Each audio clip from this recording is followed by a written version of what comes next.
many eyes can pick up where one eye cannot. Yep. So direct observation is extremely important. Right. Ours is a resource-strapped country. We don't have enough resources whereby we can use it and whereby we can do tests, whereby we can do expensive or confirmative tests. So we have to rely on screening. It is important that first of all, we need to understand the normal developmental milestones of a child. Especially during COVID times, we had a lot of autism mimickers because they were not getting exposed to the social environment after they were being born, and they were doing online classes and everything else. So they were coming with a lot of features which mimicked autism, but wasn't exactly autism. If there is language delay, if there is either absent or fleeting eye contact, and if the child does not respond to their name being called. So if these three things are present, then these are red flag signs.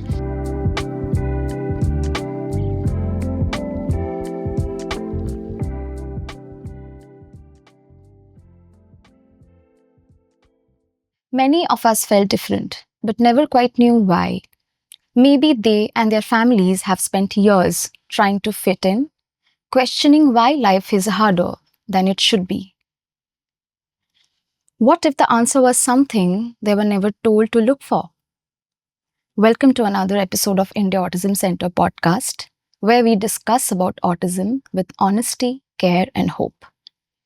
I am your host, Trisha Chakraborty from India Autism Center, and today's episode helps us navigate one of the most understood areas, diagnosis in autism. Today we are joined with Dr. Abir Mukherjee.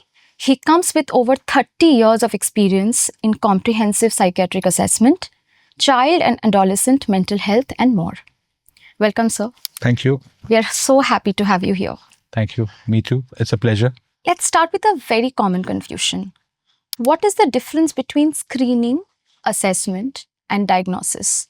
And why does this distinction matter so much for individuals? Yes, I think it's a very complicated area in terms of autism specifically, because autism is a lifelong diagnosis. It's a neurodevelopmental disorder.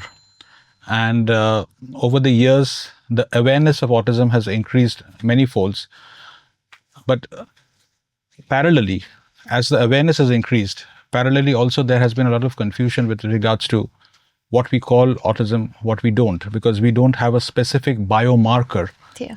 As in many other psychiatric disorders, we don't have any specific biomarkers with respect to which we can confirm.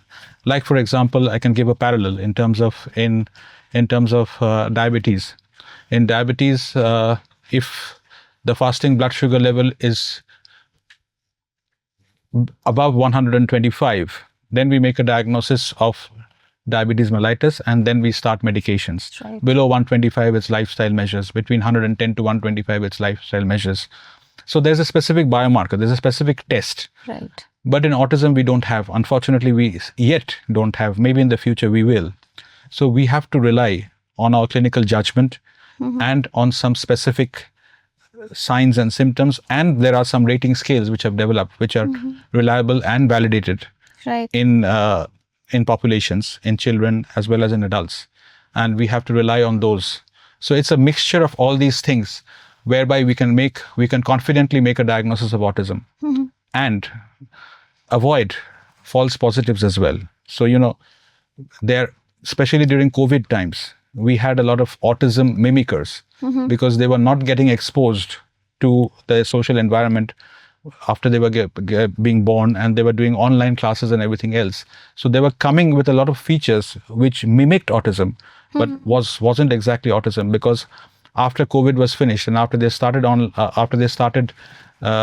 in face-to-face classes, then we knew that it wasn't autism. It was because of lack of social exposure that the symptoms and signs were mimicking autism.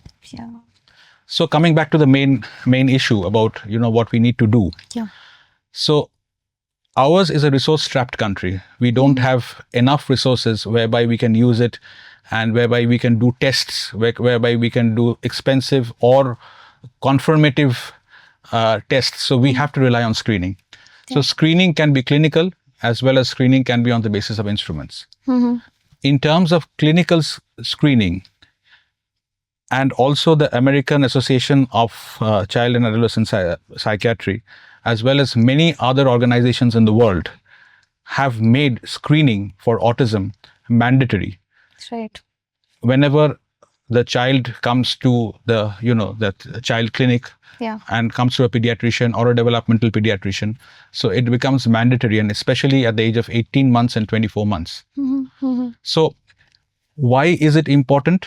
It is important that first of all, we need to understand the normal developmental milestones of a child. Yeah. So what would be the normal developmental milestones in terms of whether there is a global delay? So delay in all the things, global delay in motor functions, Right.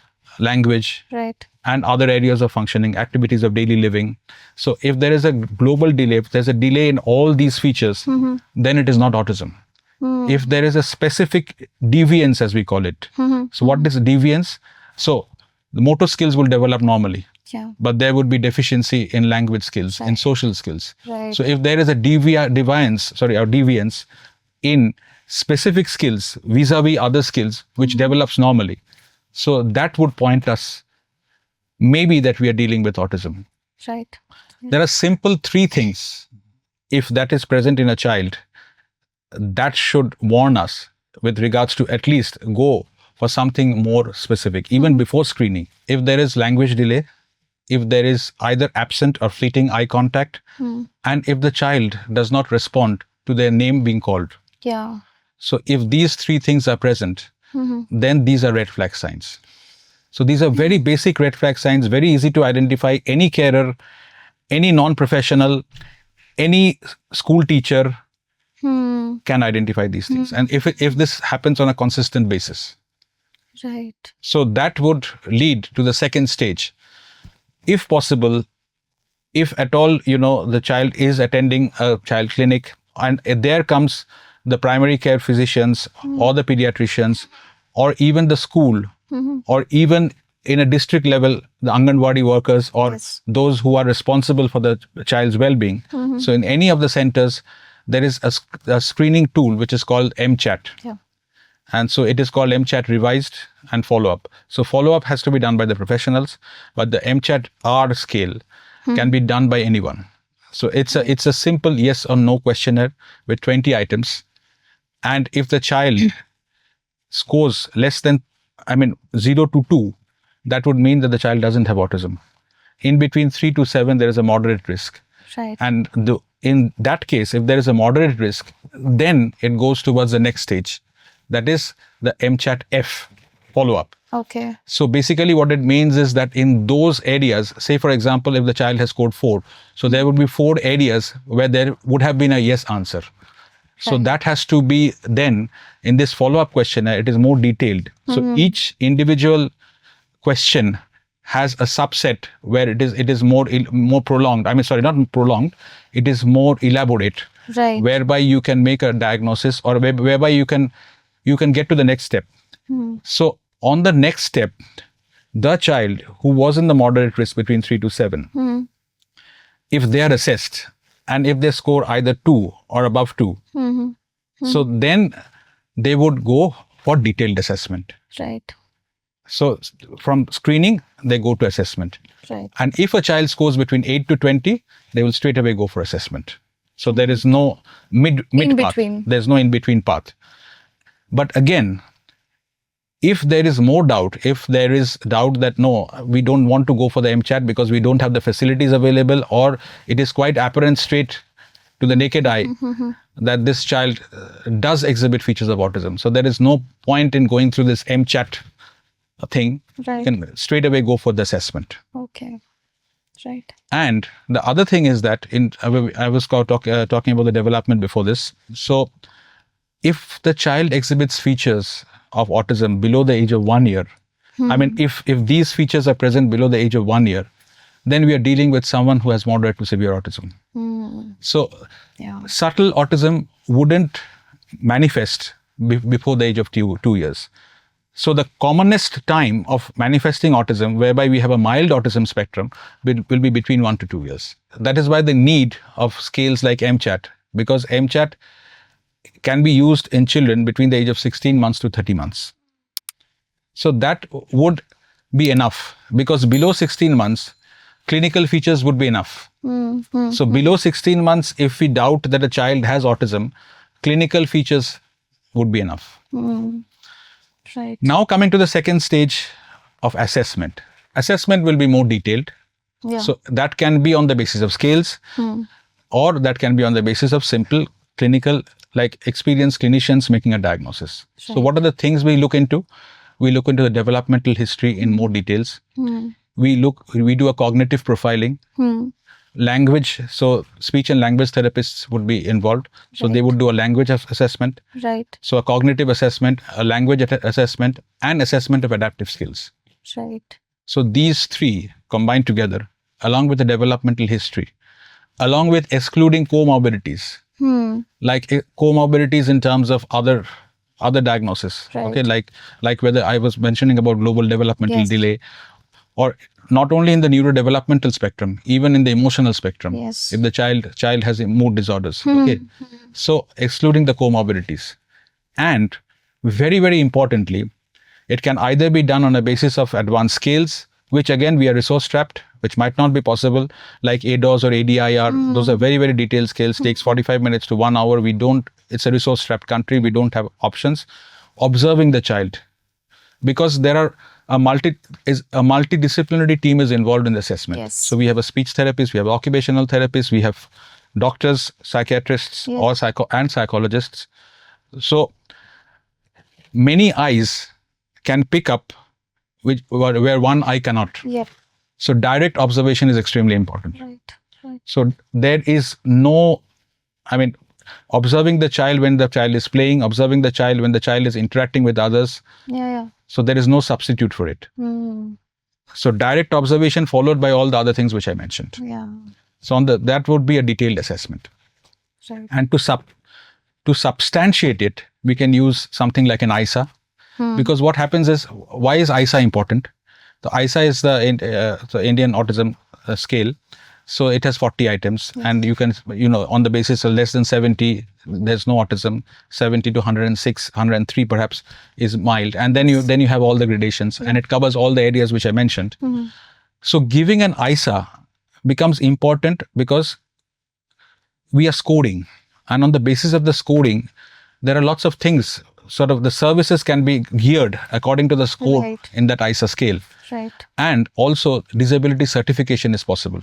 So Government of India has recommended ISA, and on the basis of the ISA scores, the child can reach a benchmark disability, and on the basis of benchmark disability, a disability certification can be obtained.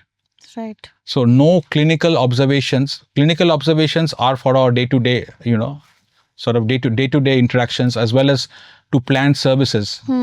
But ISA and these kind of scales become important when for more disability, for more advanced stages where we need a disability certification. And the disability certification would help, as we all know, because we have the RPWD Act 2016. On the basis of that, the child and the family will get a lot of benefits. Support. Yes. A lot of benefits and a lot of support. Right. So that would be the assessment. And finally, the diagnosis. The diagnosis would be on the basis of, now we have to match all these things in terms of standardized instruments like a DSM-5 or an ICD-11 and other sort of, the language communication scales and everything else. Yes. So that would be the diagnosis. The diagnosis would be the concluding part. The assessment would be the exploration, and screening would be flagging up. So flagging up, exploration, and conclusion. Right. Also, when we are making a diagnosis, we have to also look at the differentials and rule out the differentials. And the DSM-5s and the ICD-11s have very detailed differential, how to differentiate that if it is there, for how long it is there, and what is not there. So these kind of these are all inbuilt in the DSM-5s and the ICD-11s. Right. And it becomes easier for us to make a final diagnosis, that excluding all the other possibilities and making a final diagnosis. Or even there might be comorbidities, and differentials are different. Differentials are whether we are missing out another diagnosis. Comorbidity is that whether we have something in addition to autism.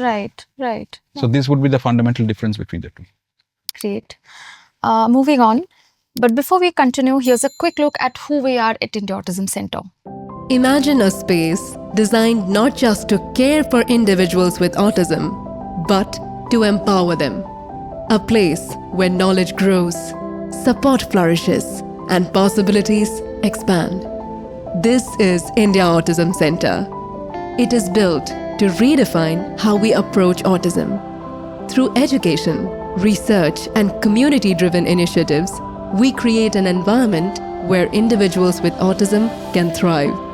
Samavesh, our residential campus, is designed for individuals with autism to live, learn, and grow with dignity and independence. It is more than just a place to stay. It is a space to belong. Manan, our training academy, prepares professionals to provide specialized care. Through structured programs, we equip individuals with the skills to support neurodivergent communities with confidence and compassion.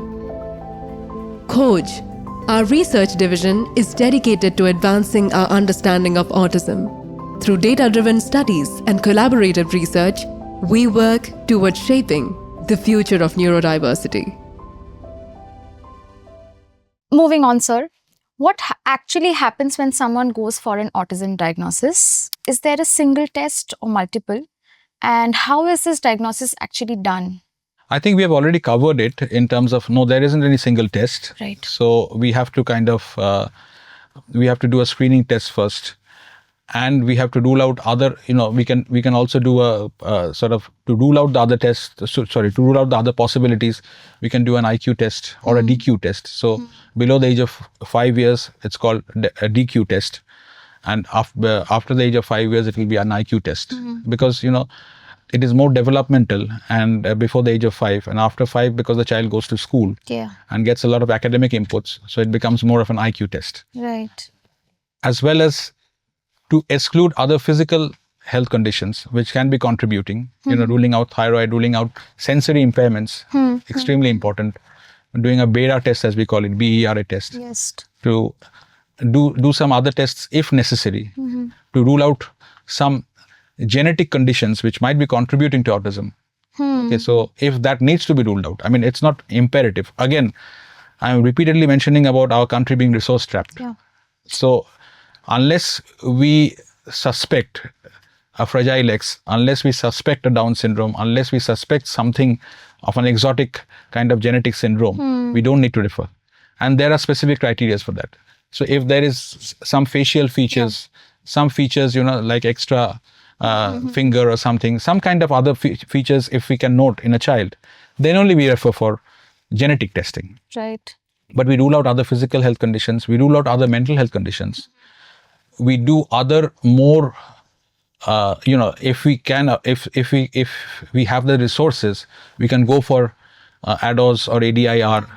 I'm not talking about the ISA. ISA is more for certification. I already mentioned about it. Yeah. But we can go for ADOS and ADIR. So those are more detailed tests. Right. And then on the basis of all these things, we make a. So again, as in blood sugar or as in hypertension, we don't have a specific biomarker.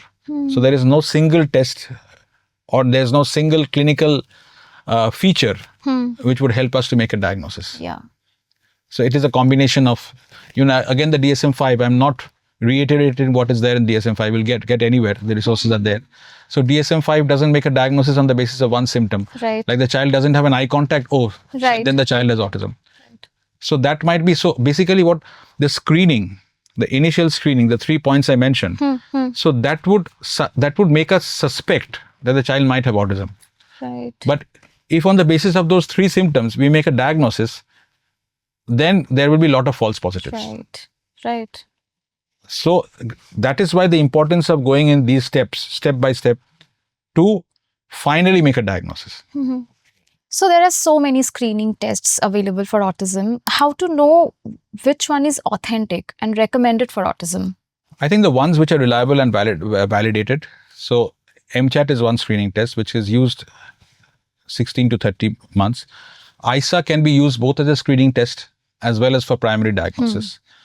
There is another scale which I don't think it is used that commonly, But that also has Indian language adaptations. That is called the SCQ test, the Social Communication Questionnaire test. Right. Yeah. So that is also a screening test, and the advantage is that can be used in children over the age of 4.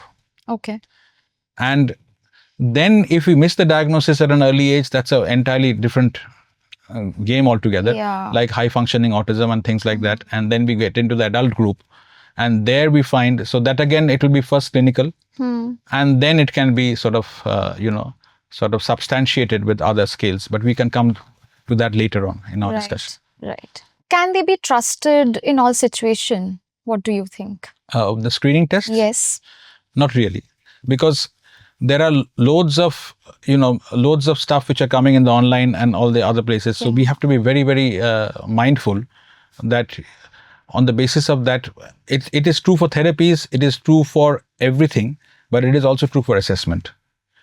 So we shouldn't look for a quick fix. We shouldn't look, okay, it's like, it's to go to a professional, it's a big, huge waiting list, and but there's a delay. But as I mentioned, it's a multidisciplinary sort of assessment. Yes. From assessment itself, a complicated disorder like autism spectrum disorder, from the assessment stage itself, it becomes multidisciplinary. Right. So it will be flagged up. If it is not flagged up by a medical person, it will be flagged up by a paramedical person. It will be flagged up by someone else. So, and for a family to, for a family,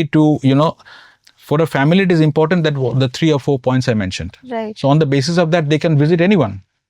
They don't have to always visit a doctor. It's good to visit a doctor. Of course. But again, it can be flagged up by any other therapist as well. Right. And refer to the doctor. Right. And as I mentioned, the initial screening, the ones which are validated, not the online ones, the ones which are validated, like the MChat, can be done by any professional. Right. Or even if an MChat is not done, even a observation, or even with their experience, like a speech and language therapist or a behavior therapist who have years of experience, they would be able to figure out the red flag signs. Right. And then initiate this process of screening, assessment, and diagnosis. If you're watching this and finding this helpful, don't forget to hit the like button. Let's talk about something very important now. Masking. What exactly is masking in autism, and why is it so commonly seen, specifically in India? Your question has 2 parts. So basically, what we need to remember, camouflaging or masking, and this is an adult phenomenon mainly. Yeah. And it is commoner in women. Oh. And why it is commoner in women, that also I'll answer. So camouflaging and masking is not always a conscious phenomenon. It can also be an unconscious phenomenon. And why, whether it is conscious or whether it is unconscious, why does camouflaging and masking happen? So due to fear of social rejection, due to bullying, Right. and due to discrimination. Right. And due to certain stereotypic social norms which an individual needs to follow. So, and why is it commoner in women? I think there are 2 or 3 reasons. Okay. The first one, as I mentioned, okay, because the stigma and the social isolation and all those things, and expectations of society for that particular individual to follow certain decorum, certain rules, Right. is more in women than in men. Right. Because boys can get away with a lot of things. Girls, even now in our society, can't get away with a lot of things. Right. That is one. Second is, girls inherently have better communication skills. So, because inherently they have better communication skills, it is easy for them to pick up scripted communication from others.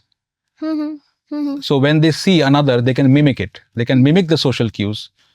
They can script their communication, if provided they have high functioning autism. So what does that mean? That they have an intelligence which is above average. Right. So having an intelligence, above average intelligence, having good verbal skills, these are not specific signs for autism. they can mask many other symptoms. They can mask their social differences. I wouldn't say incompetency. It's not incompetency. Their neurodiverse social manifestations, they can mask it. They can mask the communication problems that they have.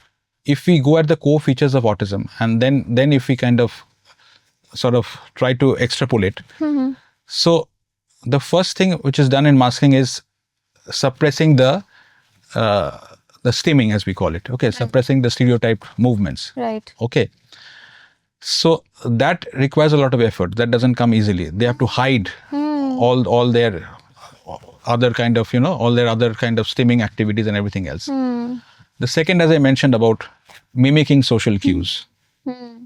So mimicking social cues is one thing. And also there are certain things they have to suppress. Yeah. So forced eye contact. So that doesn't come naturally to them. Yeah. Yeah. But they try forced eye contact. Forced about not repeating themselves. Okay, so these are things which they rehearse and learn. Conscious effort. Yeah. Scripting communication all the time. Right. Okay, so it becomes like a rote. Okay, and there too, also maintain scripting the communication, but not sounding like rote. Right. So that also requires a lot of effort. The interests, the special interests that they have are socially acceptable. Okay, like they find interest in music, they find interest in animals. Yes. These are socially acceptable interests, unlike in male persons. Their interests are much more externalizing and they come to the fore. So people tend to pick up that there's something, there's oddity over there. But in girls, it's not odd. But again then, they have to suppress it because so that it doesn't go overboard. Right. Okay, if it goes overboard, then they are stamped as quirky, anxious, shy, and all these things, all these kind of adjectives or verbs come into their, definition of how they are. Right. Rather than being neurodiverse, rather than being what they are, these kind of terminology comes in the fore. Right. Our diagnostics is the diagnostic evaluations are male-centric because those are based on externalizing factors, not internalizing. Right. And in case of girls, it is much more internal, much more controlled. Right. So if it is internal and controlled, it is easy to mask. Yeah. So they are following a social stereotypy, which is acceptable. They have interests which are acceptable. They are masking and camouflaging other things which are not acceptable, but that is causing a lot of exhaustion. Right. That is causing a lot of exhaustion, and there is a tipping point. And when that tipping point is reached, then they can't cope any longer. And when they can't cope any longer, they have physical problems, Yes. they have mental problems, they have emotional problems.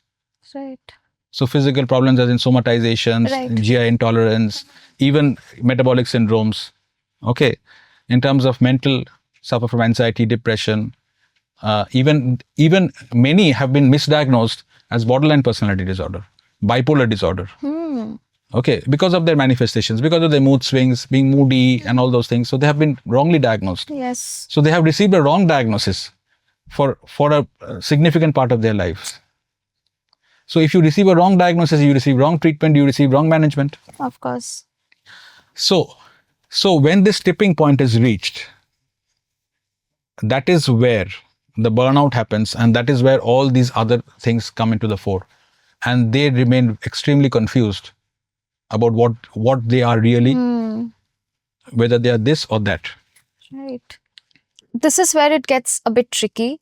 Does masking have a real impact on mental health? Should someone stop masking completely or just find a balance? So it is not possible to lead a camouflaged and masked life all through. Once the diagnosis is made, whether they want to radically change everything and become a quote-unquote neurotypical person, it is not possible, it is not necessary. So it is just to reduce their level of distress. So reducing their level of distress would mean that they can indulge in stimming, they can indulge in other kinds of things, they can be what they are, Right. their neurodivergent self, within known people. Right. within known circumstances, Right. within an empathic environment. But in other places, they can be what they used to be in the past. So completely suppressing is not possible, because that will create a lot of tension, conflict, dichotomy within their own selves. And that in itself would make their mental problems worse. So if you're in a constant state of, like Dr. Jekyll and Mr. Hyde, so it doesn't help. So they need to be comfortable. And that comfort, with the help of professionals, with the help of other people who have gone through similar experiences, so they can formulate what is best for them. And it is very person-centric. So maybe two people with high functioning autism and indulging in this camouflaging and masking for years doesn't have to follow the same kind of profile. Okay, Of because course. each individual is different, and it's a complicated disorder, as I mentioned. Of course. And even now there is some scales. I was mentioning about scales. So there is a scale called CAT-Q, as well as there are other scales as well, okay, which can be used to substantiate, as professionals, to substantiate our diagnosis, or whether we are dealing with what we are. That was really insightful, sir. Thank you so much for coming here and sharing your knowledge about autism. To our listeners, if today's episode was really good and helpful for you, please share it with someone who needs it. Until next time, watch this video pop up on your screen. Thank you so much.